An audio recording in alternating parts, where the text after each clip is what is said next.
Hey, what's up guys? So the Apple event is only a day away and a lot of us are wondering, will we see a new iMac tomorrow? Let's ramble. Hold up, place go wild when I pull up. They all on me like it wants some. Alright, so are we gonna see a new iMac at tomorrow's event? Well, let's take a little recent history lesson in rumorology. In August of last year, we saw the release of the 2020 iMac, but it wasn't what people had hoped for. There was no redesign and it was basically just a spec bump. Better camera, display improvements, etc., but nothing groundbreaking. The spec bumps did get it a lot closer to the iMac Pro, and a lot of people were questioning whether the existence of the iMac Pro was still justified. And sure enough, the iMac Pro basically got axed back in March of this year when we saw some adjustments to the Apple website that made it pretty obvious that this model was on its way out. You could no longer configure your iMac Pro and you could only buy whatever was left in stock.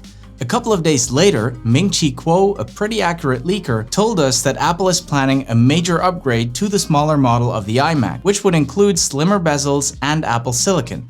And he also said that this would happen in either Q4 of 2020 or Q1 of this year. Obviously, it didn't happen in either of those quarters, but we do need to consider that the event we expected to happen in March is now happening in April. So it could very well be that the iMac Ming-Chi Kuo was referring to is the one we hope to see in April. In October of last year, the China Times, also relatively accurate, reported that these new iMacs could be the first ones rocking the silicon chip, which they called at the time A14T, or in any case a variant of the A14 chip found on the iPhone 12 and the iPad Air. China Times also referred to the first quarter of 2021 as the potential release date. Then, in November, some of the iMacs starting to go out of stock right before the then rumored November event, and the rumor mill started buzzing because that could have meant that new iMacs were on their way. Obviously, we know now that there was no new iMac at the November event, but we did see, of course, the entire M1 Mac lineup, all except the iMac. After the November event had taken place, Sonny Dixon, from whom we've recently heard a lot regarding the new iPad Pros, rumored that new iMacs were coming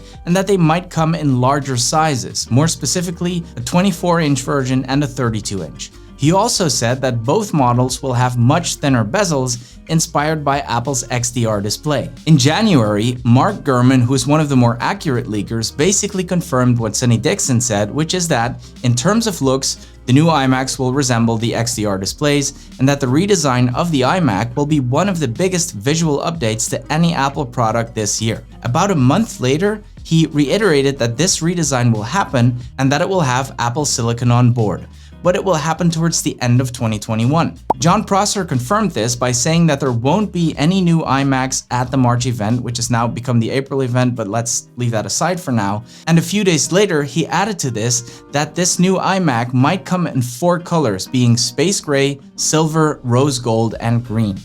And these are indeed the colors that we've been seeing a lot of in the new iPhone cases and the new watch bands. In March, Prosser took back the fall launch date of the iMac, and he now told us that the new iMac is basically ready to launch. Then, a couple of days after that, we saw the first real tangible evidence of a new iMac in a crash log. A developer by the name of Dennis Oberhoff tweeted a screenshot of his application crashing on an iMac powered by Apple Silicon. Such an iMac obviously doesn't exist yet, so this indicated that there is in fact an unreleased Apple Silicon iMac.